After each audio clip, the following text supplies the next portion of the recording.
The following may contain satire that will offend absolutely everyone. I want to apologize in advance for the fact that I don't care. Joe Biden has given his first press conference since Hector was a pup. The former sentient human being stood bravely before a mob of aggressive reporters who hammered him with such probing questions as, "Do you like puppies? How great a vice president were you? Isn't Donald Trump just so evil?" And "Do you like puppies more than kittens? Or is it impossible to say since they're both so very cute and cuddly?" Biden said the press conference was the best time he'd had since a bevy of prostitutes had competed to earn their pay by servicing him sexually, and in fact the experience was remarkably similar, though he hoped the cold sores wouldn't be as hard to get rid of. Biden unleashed a furious attack on President Trump, saying the president had shown himself to be a white supremacist by objecting to mostly peaceful violence and the ensuing fires. Biden said it was important to destroy statues, especially the ones with beards and Southern accents, because they were the most offensive. Biden also criticized Trump's handling of the pandemic, saying, quote, "Trump went ahead against my advice and banned travelers coming in from China. But what he should have done was ban those little black germ balls with the red feelers coming out of them. They're what's spreading the virus, not Chinese people. You don't see Chinese people with red feelers coming out of them, although their eyes are kind of funny looking." Unquote. When asked about the debates, Biden said he was proud of his performance and had always known he would be able to beat Donald Trump. When told the debates hadn't taken place yet, Biden turned pale and asked for a glass of water. Toward the end of the press conference, one reporter asked Biden about his cognitive abilities. Biden said, "There is nothing wrong with my abilities. Unless you mean my cognitive abilities, those are completely shot. In fact, I find this subject very upsetting, so it's lucky I've forgotten what we were talking about." Trigger warning, I'm Andrew Klavan, and this is The Andrew Klavan Show. I feel hunky-dunky, life is tickety-boo. Birds are winging, also singing hunky-dunky-doo. Ship-shape, tipsy-topsy, the world is zippity-zing. It's a wonderful day, hurrah, hooray! It makes me want to sing. Oh, hurrah, hooray! Oh, hooray, hurrah! All right, welcome back to all that Klavan-y goodness. I hope you are signing up to my Andrew Klavan YouTube channel. It really does help out if you sign up. We're trying to get to 80,000 subscriptions. I don't think we've made that yet. At least I haven't heard that we have. And, we've been advertising this terrific Reader's Pass subscription to the Daily Wire. It's only $3 a month. You get the first month for 99 cents, and you get our mobile app and articles ad-free and everything. So go to dailywire.com. On the Andrew Klavan YouTube channel, where we are watching your comments, and we'll read them on the air if they're even half as interesting as I am, which almost all of them are. We have one satisfied customer, Noah York. He says, "As per the advice of the Klavan, I forewent feeding my children to obtain the glorious Daily Wire membership. Although I'm distraught over my children starving to death, it did free up a lot of time for me to enjoy my membership." So, there's good and bad to everything. There was another important Supreme Court decision yesterday in which John Roberts was the swing vote. This one refuses to allow the state of Montana to provide a tax credit scholarship program for private schools while excluding religious private schools. That's called a Blaine exclusion, and they were originally created to stop the spread of Catholicism. Roberts wrote in his decision, quote, "A state need not subsidize private education, but once a state decides to do so, it cannot disqualify some private schools solely because they're religious." Now, in dissent, all the liberal justices opposed this. And in dissent, liberal Justice Sonia Sotomayor brought out the big leftist lie. She says the decision weakens this country's long-standing commitment to a separation of church and state. And the leftist press, of course, echoed this. Oh, church and state, the separation of church and state. This is a big leftist lie. This country has no commitment to a separation of church and state, neither written nor implied. The Constitution's Establishment Clause, which forbids the formation of a state religion, represents a commitment to ensuring that the government does not favor one religion over another, which is a very different thing. The founders did not mean for prayer to be banished from public meetings or from schools. We know this because on their watch, there was prayer in public meetings and in schools, and there was public funding of religious schools too, as Roberts points out in his decision. So why is the left so hostile toward religion? Why are they so desperate to tamp religion down? Well, it's because the founders did not want government to support one religion over another, but they did recognize God, and not just any God. They recognized a God with a very specific nature. The founders' God was a God who endowed individuals with rights, which it is the purpose of government to secure and which government can't transgress. The founders' God is inherently at odds with government's natural tendency to grow. Divine providence, the divine providence mentioned in the Declaration, will not condone and will not protect actions against the rights God gave, which include the right to life, liberty, and the pursuit of happiness. As George Washington said, the propitious smiles of heaven can never be expected on a nation that disregards the eternal rules of order and right which heaven itself has ordained. The founders' God outranks the government. That's why the left hates him so much. The founders weren't trying to protect the government from God. They were trying to protect our worship of God from the government. That's the truth, as opposed to the left's lie.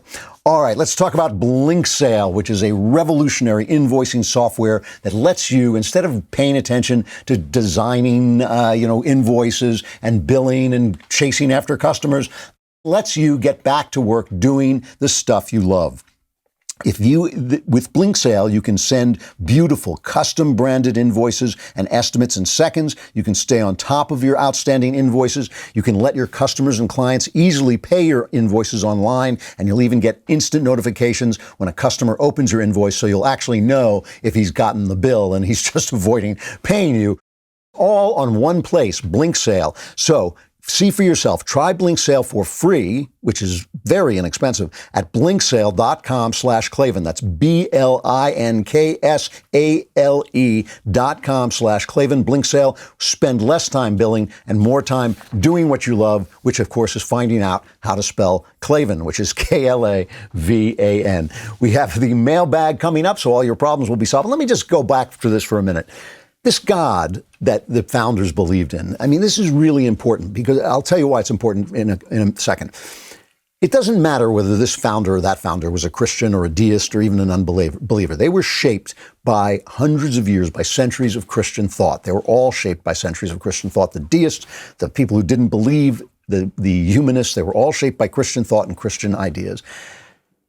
And the reason this matters is because God, in the Christian theology and Judeo-Christian theology, man was made in God's image. And that means something. That means our internal sense of things, our conscience, our sense of truth and beauty are not disconnected from God's creation, right? The things that we see and the things that we react to not only can be connected to reality, they have to be connected to reality. It's an entire concept of what is going on inside you. Your conscience is responsible to reason. Your reason is responsible to reality. Reality makes sense. Your conscience has to make sense. But your sense of things being right and wrong is your first guide, and that's how reason reacts. Reason is speaking to your conscience. And the reason this matters, one of the many reasons this matters, is because it means that your internal life, once it's governed by reason and reality, once your internal life is governed by reason and reality, is sacred. It is your version of the image of God, right?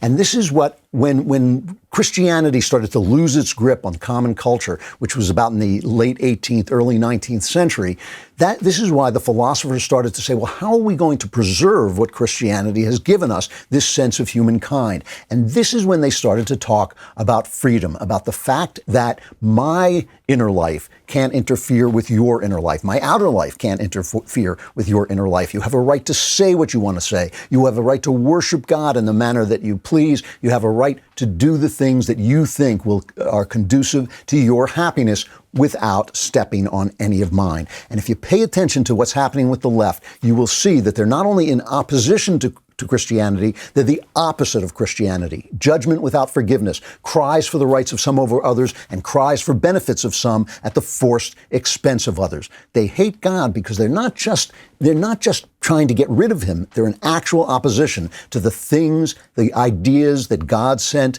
to our founders and that they put in our Constitution. It is not an unreligious document. The founding documents, especially the Declaration, are not unreligious, and our ideas are not founded in anything except Judeo-Christian and classical thought. So the point about reality, this is the thing. We know, I mean, this is my problem with transgender activism, all right? I'm just using it as an illustration. My problem is not that there are people who feel like the opposite sex and they shouldn't be bullied. We know that because Jesus tells us to take care of the people who are outcast, to take care of the people on the margin. He tells us to love them and be kind to them. We know that.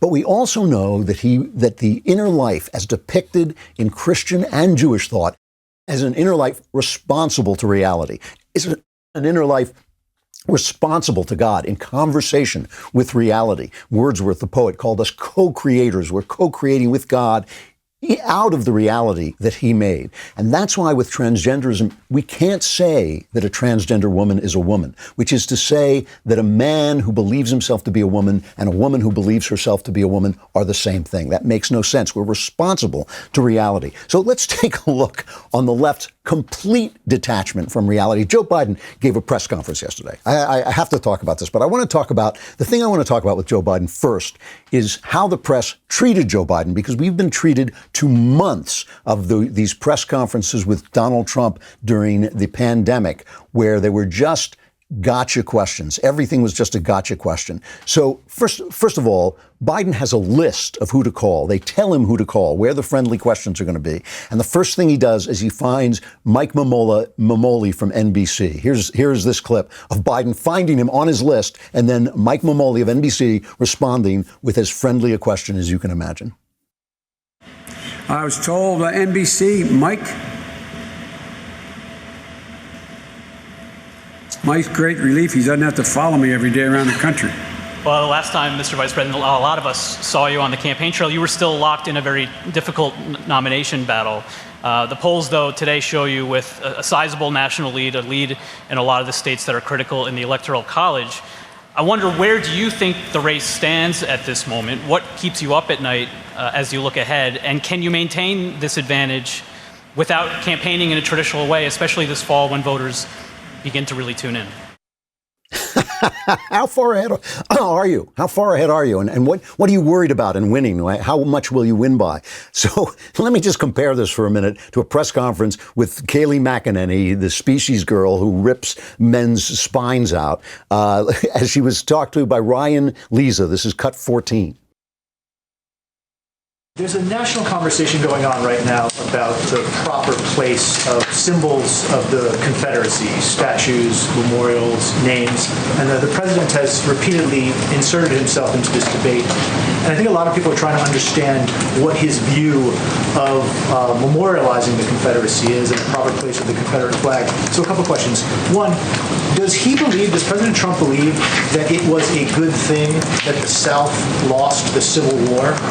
And then two, is he interested in following NASCAR's example and banning the Confederate flag at his own events? Well, your first question is absolutely absurd. He's proud of the United States of America.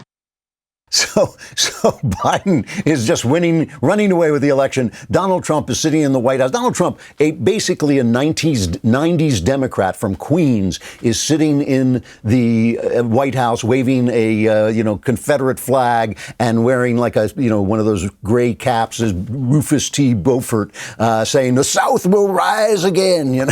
So it's like we're all just completely. It's all a show. We're basically watching the left wing election show. So in keeping with this, I haven't covered this story because I believe it's a total nonsense. I don't believe it's a nonsense. There was this question. There used to be a triple play combination. They wrote a song about it, and the Chicago Cubs, I think it was Tinkers to Evers to Chance. It was a famous double play combination. I'm sorry, a famous double play combination. Tinkers to Evers to Chance. So now we have CIA to the New York Times to the Democrats, right? The CIA leaks stuff to the New York Times. The New York Times prints it as true, and then the Democrats pick this up as a talking point. And we have this thing about the Russians paying a bounty in Afghanistan for the Taliban to kill American soldiers. I have no doubt this is true. The Iranians do it. The Pakistani jihadists do it. They're all after Americans. And we know the Russians do this stuff. And so all of a sudden this becomes, why didn't Trump do anything about it?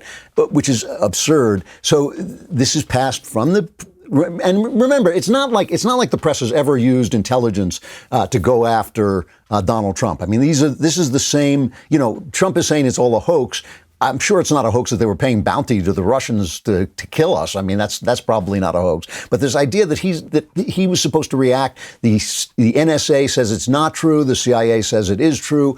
We did change some of our practices overseas. I'm sure Trump knew about that. But remember, this is the New York Times, the same people who brought us the weapons of mass destruction in Iraq from intelligence leaks, and then told us it wasn't true, and therefore we should abandon the war effort and turned against George W. Bush. They brought us the Russia hoax. Now they're bringing us this stupid thing. So the people in intelligence who want to get rid of Donald Trump, and we know they're there, are leaking this information, which is really bad news, to the New York Times, which is also bad news, which then takes it to Biden. And here's Biden's response.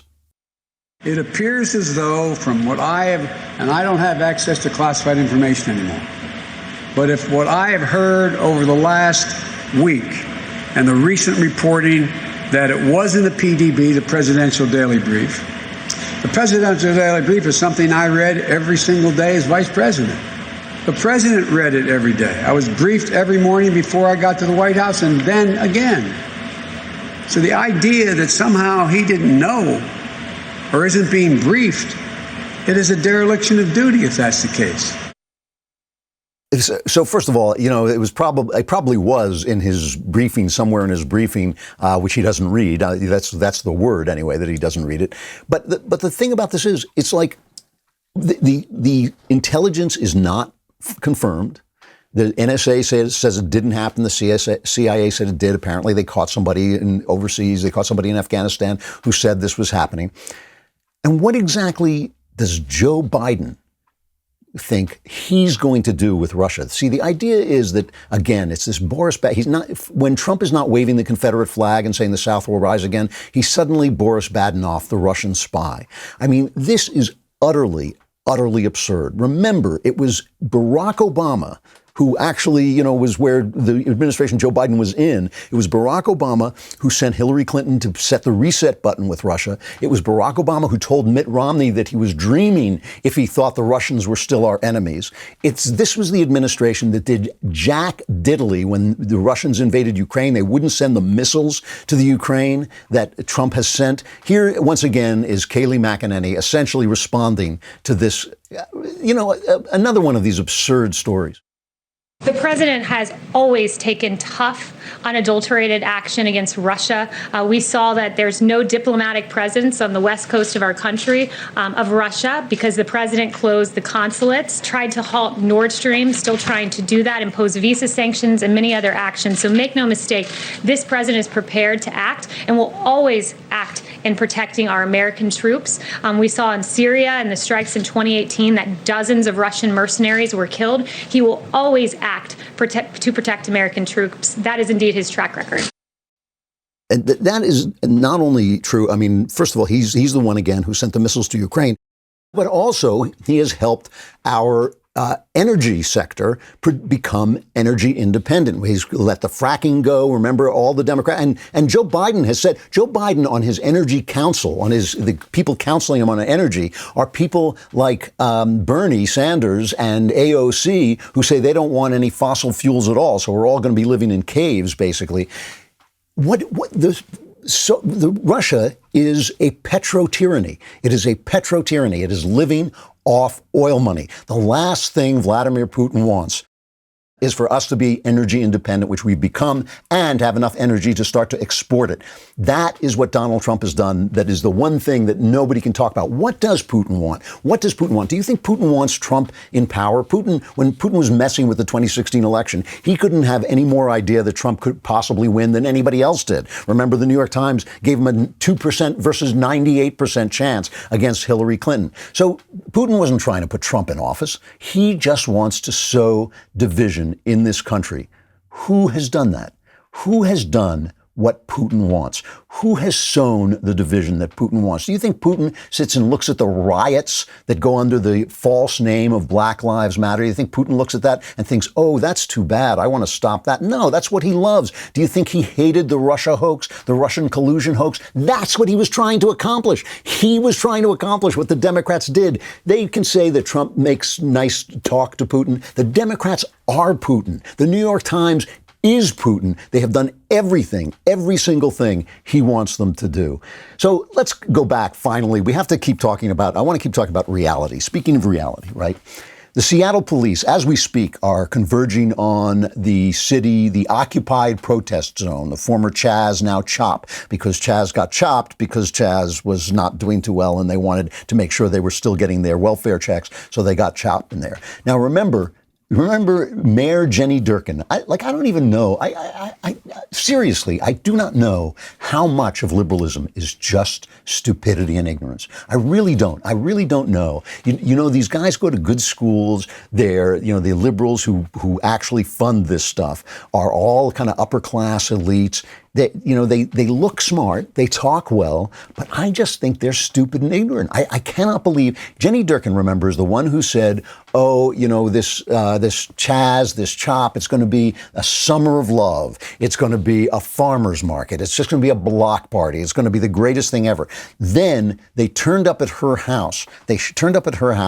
And they started vandalizing and putting graffiti on her house. And she issued a statement saying, these people are being irresponsible about my safety. They're being irresponsible about my safety. Didn't care about the black guys who were being murdered in the CHAZ and the CHOP and the CHOP and the CHAZ. She didn't care anything about that. But when they started to show up at her home, so who in Seattle, I really do wonder about this. Who in Seattle looks at this and says, Jenny Durkan, boy, I'm voting for, I want to make sure she's reelected, because this homeless guy who just crapped on my sidewalk in front of my house, I got to make sure that he is still there using my lawn as a toilet. What is it? In San Francisco, people are literally, not figuratively, they're literally dying of overdoses on the street. Homeless people are dying. Who goes out and votes for these guys again? Is it that the Republicans don't show up at all? Is it the Republicans have given up so they don't even run a viable candidate? Are there no liberal Republicans who can go and say, yes, I don't care, that you're gay or how you dress or whatever, but the city has to be run with some kind of responsibility. Is there no one to say that in Seattle? Is there no one to run against this clown, Jenny Durkan? It's just amazing to me. And here is this poor police chief who, we have to say, she was chased out of there. The mayor shut her down. She was told to abandon that position and give it over to the protesters. Here she is talking about what's going on, what was going on. This is a quote that comes before they actually gave the order to clean the place out. But this is what she said. It's very unfortunate that we have yet another murder in this area identified as the CHOP. 2 African-American men dead at a place where they claim to be working for Black Lives Matter, but they're gone. They're dead now. And we've had multiple other incidents: assaults, rape, robbery, and shootings. And so, this is something that's going to need to change. We're asking that people remove themselves from this area for the safety of the people. If they care about people, they're going to have to try to help us to make it safe. So the councilwoman, Kshama Sawant, is the BLM council member. She's the one she helped the march on the mayor's house. Okay, that's how far left she is. She said the killings in the CHAZ, the CHAZ CHOP, the killings in the CHAZ CHOP. This is her quote. This is a direct quote. It highlights capitalism's brutality and endemic violence. In the CHAZ CHOP, in the choppy CHAZ. In the CHAZzy CHOP, the killings highlights capitalism's brutality and endemic violence. Is there nobody on the left? Is there no Democrat who hears that and goes, wait a minute, is there nobody? That doesn't make any sense. Is there nobody there who says, oh, reality has a certain way that it works. And if you remove the police, people get killed. They're removing billion from the police budget in New York while the bullets are flying. Here in LA, they're telling us that if there's a non-violent call, they're going to send a social worker to our house to get shot. You know, I mean, that's what they're going to do for. I mean, this is really a disaster. This is a disaster for these cities. They get worse and worse and worse. The common life in these cities gets worse and worse and worse. LA is one big homeless camp. It gets worse and worse and worse. Does nobody think, maybe we should change policies. Maybe this isn't fair. And let me just show you, I mean, if you want to see the detachment from reality, I'm sure you saw on Twitter or whatever social media, this viral video of this St. Louis couple who came out, the Black Lives Matter mob, this wicked mob, broke through their fence, came onto their property, started to shout things at them, and they came out, they were the McCarthys, and one of them came out, the husband came out with a rifle, I think an automatic rifle, and the wife came out with a pistol. Liberals, by the way, supporters of the Black Lives Matter movement, because that's how stupid the left is.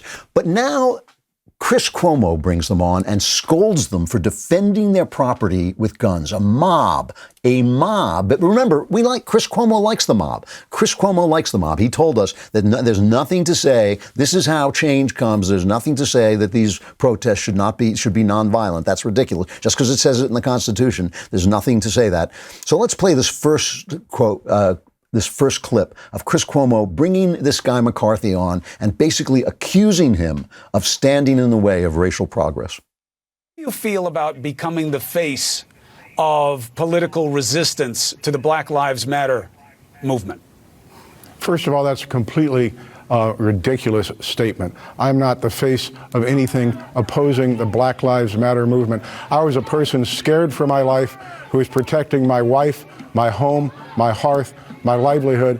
I was a victim of a mob that came through the gate. I didn't care what color they were. I didn't care what their motivation was. I was frightened. I was assaulted, and I was in imminent fear that they would run me over, kill me, burn my house. And you have to have this in the context of St. Louis, where on June the 2nd of this year, I watched the city burn. I watched the 7-Eleven get smashed in, looted, and burned for 40 minutes on live television with nobody showing up to do anything. I'm smart, not like everybody says. You know, Chris Cuomo, I mean, I really do wonder about this. I'm not kidding. I'm not kidding about this. I mean, it makes me laugh, but I'm not kidding about it. I really wonder how much of leftism is stupidity. Because when you detach from reality, when you're so detached from reality, I mean, listen to this next question. Play the next Chris Cuomo cut. Very revealing. I understand what you say your rationale was. To be clear, did anything happen to you or your property? Did anything happen? Yeah, my life has been ruined. No, we'll get to that, Mr. McCloskey. I don't mean to cut you off. But I'm saying that night, did anything happen to you, your family, or your property? Yeah, it's called social intimidation. It's called terrorism. Chris, what's the definition of terrorism? To use violence and intimidation to frighten the public. That's what was happening that night. That's what happened to me. And that's the damage I suffered. This guy made Cuomo look really bad, but that's not too hard to do. But the question that Cuomo asked is, as far as I'm concerned, the question that he asked is really, really revealing. Because what he was saying to him is, well, you weren't hurt, were you? So what right did you have to come out on your property with a gun to defend your property and possibly your life with a gun if you don't have the evidence of you being dead? If you can't present the evidence of you being dead, how can you say it was self-defense? That's essentially what he's saying. I mean, it is. Essentially what he's saying is, well, you weren't hurt, were you? Okay, I pointed a gun at you, but then you shot me. You shot me. I hadn't fired first. If I had shot you and killed you, then you could have shot me. That's the reasoning that's going on in the guy's head. I mean, it is classic idiocy, but it's also just this classic detachment from reality. These guys do believe, this guy, just like Mayor Jenny in Seattle, they think the mob is going to stop with them. They're like the college professors who showed up to welcome the Nazis into Austria after the Anschluss. They were like the guys you saw them waving at the Nazi trucks coming in. The next day, they were gone. The next day, they didn't exist anymore. These guys think that the alligator will eat them last, but they think the alligator will never eat them. That's what they really think. And Chris Cuomo and Mayor Jenny are fools. I don't know what else can we possibly call them. George Washington was right that heaven will not favor those who disregard the eternal rules of order and right, which heaven itself has ordained. But Rudyard Kipling was also right in that reality just has gods. The gods of the copybook heading will come back and get you. And if you appease violence, if you allow violence, that violence will swallow you and the state that makes you free. It will do all these things. And the left, it's really by losing their religion, have lost touch with morality, and they've lost touch with reality. They really have. And when you see this level of stupidity, when you see their faces change, when reality bites them, they are completely out of the reality ballpark. It is an amazing thing to watch. All right, we're going to stop, get ready for the mailbag, gather your problems around you, say goodbye to them, pat them on the head, tell them it's not going to be so bad when they have to go off and live somewhere else. But before you do that, I want you to remember that Ben Shapiro, who you may remember from one of these other podcasts, has a new book coming out called How to Destroy America in 3 Easy Steps. And I know many of you were saying, I knew he was planning to do that, but actually, no, it's a warning. It's not a guidebook. And you can pre-order your copy at dailywire.com/Ben, or you can find it at Amazon or Barnes & Noble, wherever books are sold. The book covers 2 fundamentally different visions for America that we're facing right now. One vision finds unity in shared philosophy, culture, and history. The other disintegrates our country in the name of fundamental change. Ben calls them the disintegrationists. These are the people who use weapons like cancel culture and forced apologies to advance their agenda. And have you noticed that if you apologize, it's worse than if you don't apologize? The people who don't apologize survive. The people who apologize are just devoured. That's because they don't care. They don't care. They're just trying to silence you. Shapiro covers all of this ground and more in his book, How to Destroy America in 3 Easy Steps. Again, pre-order your copy at dailywire.com/Ben, Barnes & Noble, or Amazon to get the full picture of this strange, strange moment in history. Stay tuned for the mailbag.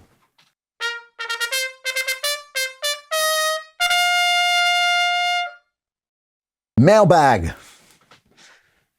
Where's my scream? What the No scream.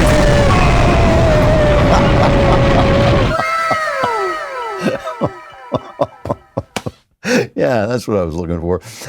All right. I always say, we ask you if you want, you can send in a video mailbag question. And I always say that we're not going to privilege those questions, to use the left's terminology. But this one was particularly good and particularly in keeping with the themes of what we're talking about. So let's go to Cut 16, Jeff's question. Greetings, Lord Klavan, Supreme Chancellor of the Universe, God's Viceroy to the Multiverse, Klavan. I have a question today for you regarding churches. I think you would find it a fair characterization to say that the churches haven't really reached my generation, being millennials and even beyond. And the question that I have is around whether they have any culpability in that, whether the churches are responsible in some way for how they are reaching the generation that they're supposed to serve.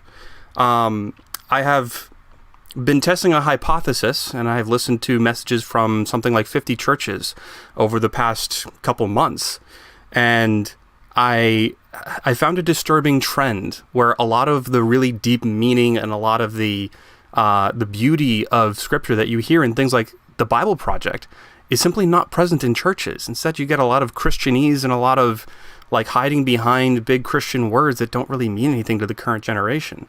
So my question is, do you think that churches are somehow responsible for how little impact Christianity seems to be having on culture today, even though Christianity has left an indelible mark on the culture of the West in and of itself? So how do we combat that? I absolutely do think that the churches are to blame for this. I think that Christianity has become empty of content and sclerotic. And I think the reason for that is that because it had it good here for a long time, it was kind of the accepted state majority religion, and it was lulled into a sense of security in its relationship with the state and with the majority culture. And I think that has really emptied it of anything except the need to be loved. So that's why you see basically churches simply adopting leftist politics as their theology, or which is just as bad, opposing leftist politics with its theology. The left, the church should always be against all flags because it should always be in favor of your relationship with God, which is a highly individual thing, even though there are certain things that are going to be non-negotiable. You know, there's a great scene in the gospel where somebody comes to Jesus and says, "What must I do to inherit eternal life?" And it's really an interesting moment in the Gospels because Jesus could say, well, here's the book of Leviticus, just do all this stuff. Or he could say, well, one day there's going to be something called the Catholic Church, so just do this stuff. He could say, don't be gay. He could say, you know, whatever it is the church thinks they should be shouting about. He doesn't say any of those things. He gives a very basic list of 10 commandments, editing out the religious commandments. He edits out, you shall have no other gods before me. He edits out, don't make any graven images. He just says, and he edits out the Sabbath. He just says, don't steal, don't murder, don't commit adultery, keep your word, don't defraud, a few others. And in one of the versions, there are several versions of this in the Gospels. One of them, he says, love your neighbor as yourself. In other words, there is a moral order. There is a moral order. Life is sacred. Property is to be respected. Your word must be good. This is very big with Jesus. You know, you don't commit adultery because you said you wouldn't. I mean, that's why. It's not because, this dingus shouldn't go into that dongus. You know, it's because you gave your word and you have to. And Jesus says, do not defraud in one of the versions of this story. There is a moral order.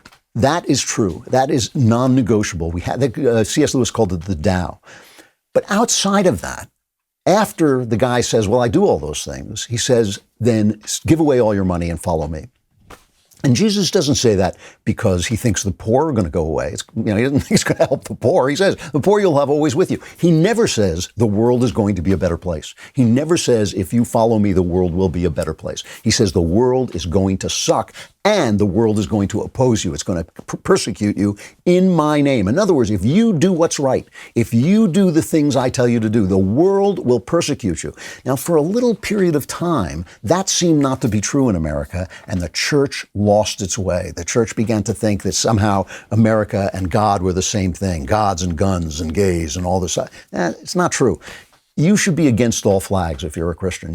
There should be things that come out of your mouth that offend everybody because they're simply the truth of God. I mean, Jesus was crucified by everybody, the crowd, the religious people, the government, all of them. They were all against him, and it would be again if they came back today. So our churches have become empty of content. And those churches that aren't empty of content, because the Catholic Church does have a very solid history of philosophy. I don't agree with everything that they philosophize, but they've become corrupt.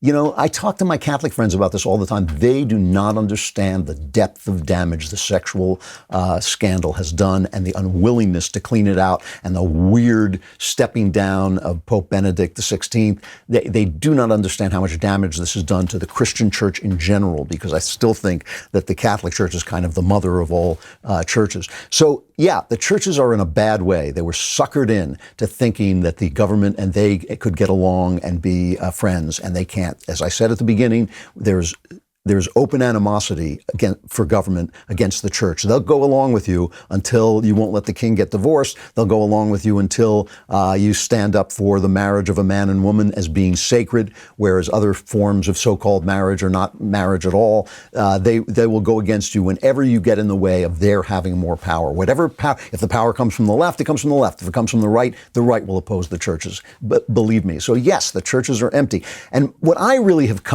coming to believe, and I say this I'm out a little bit ahead of myself on this because I haven't really formulated this, but I'm coming to believe that the churches have to reform in small groups, that we have to start gathering together and discussing the Gospels among ourselves as they did at the beginning, celebrating Mass among ourselves as we did at the beginning, and staying away from any church that basically thinks that social justice is the Word of God or thinks that some kind of conservative, pro-American agenda is the Word of God. Neither of those things is the Word of God. And I think we have to start gathering in small groups. And when we do, and if that becomes a powerful movement, believe me, they will come after us from both sides.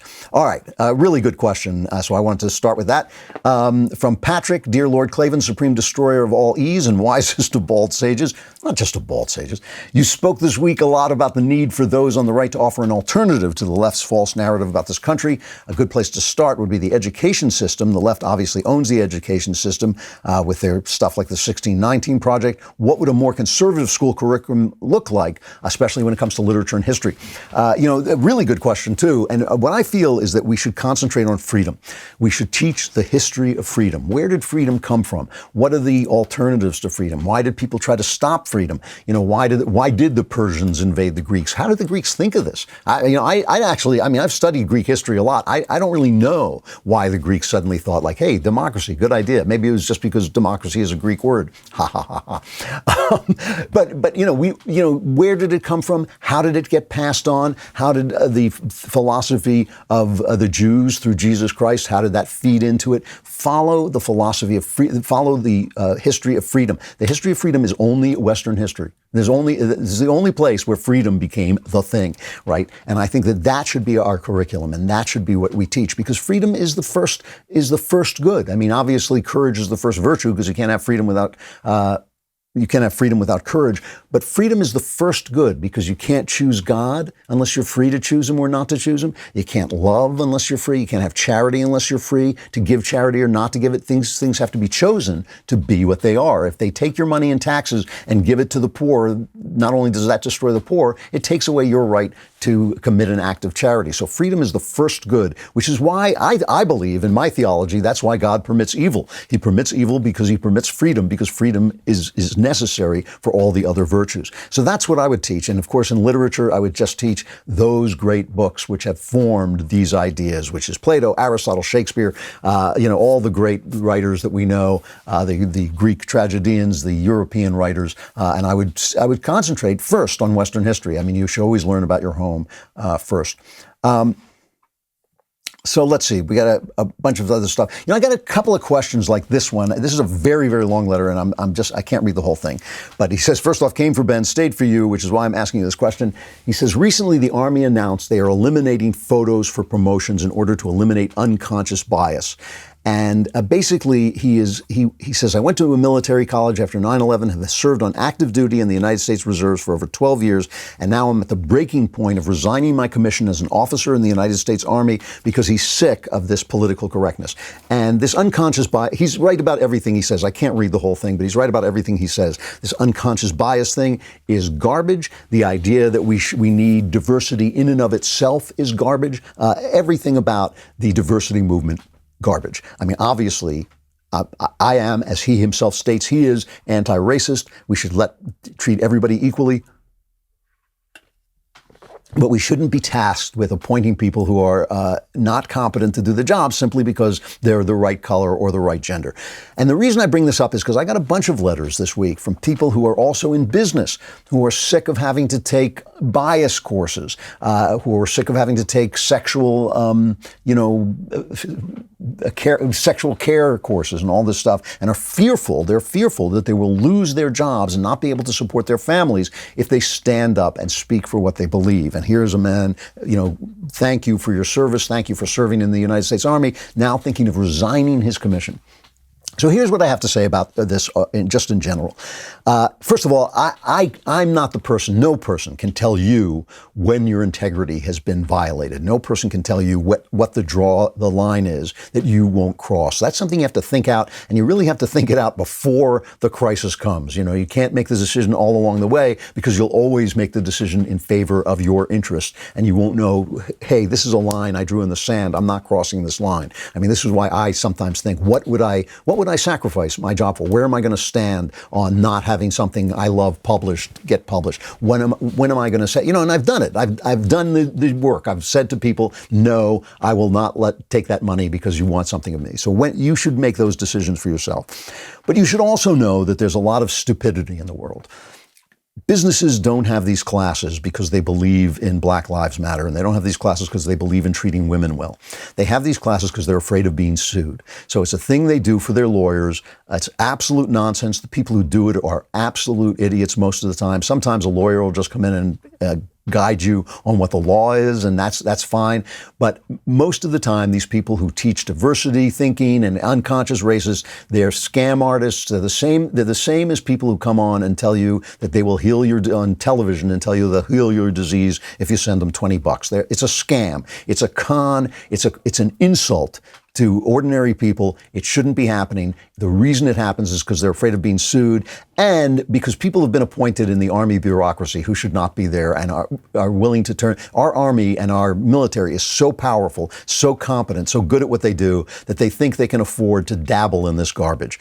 Now, the thing about the military is that it is a massive, massive bureaucracy. I have never met a military person who did not think the military was the stupidest organization on earth, except for its fighting forces. I'm talking about the bureaucracy. I mean, the bureaucracy is stupid. So the question becomes, in each case, in each individual case, how much stupid bureaucracy and virtue signaling can you stand before you feel you are personally compromised? I mean, I feel that I should never let an untruth come out of my mouth simply to appease the crazy people. You know, I should never pretend to be who I'm not. I should never pretend that I believe something I don't believe.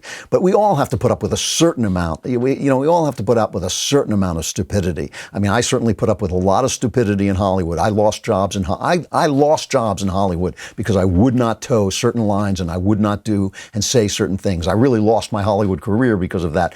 But along the way, there were times when people said things to me and I just rolled my eyes because it was just that stupid. So you have to make that personal decision. If you feel that you are doing good by serving your country in the United States Army, it would be a shame to walk away because of some stupid bureaucratic nonsense. You can make your opinion known and see if they throw you out. You can say what you have to say. You can write what you have to write. But, this is something that should be purged from the Army. It should be purged from business. It should be purged from law. It should be thrown out completely, because people should not be afraid for their jobs if they don't sign on to the left. And guess who I feel I hold responsible for this? I hold responsible every Republican in Congress who lets this happen, who sits there and just who's afraid to come out and talk about this. They do nothing. They sit around. Tucker Carlson had a speech about this that's worth actually listening to, where he said, they give us porn, basically. He didn't use these terms, but he said they give us, right-wing porn like Benghazi hearings, but they don't deal with the things they have to deal with. You're right to be offended. You're right it's a con. You're right it's stupid. But you have to decide at what point does it actually compromise your integrity, and at what point is it just the kind of stupid annoyance that we all have to deal with somewhere in life. You can't get through life without being annoyed.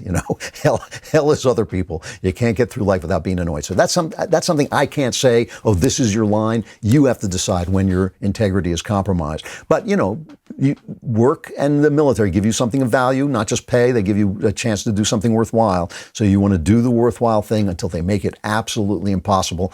And you also have to be willing to speak the truth when the truth comes down the pike. That, to me, is non-negotiable. I got to stop there, but I'll be back again tomorrow with The Andrew Klavan Show. I'm Andrew Klavan.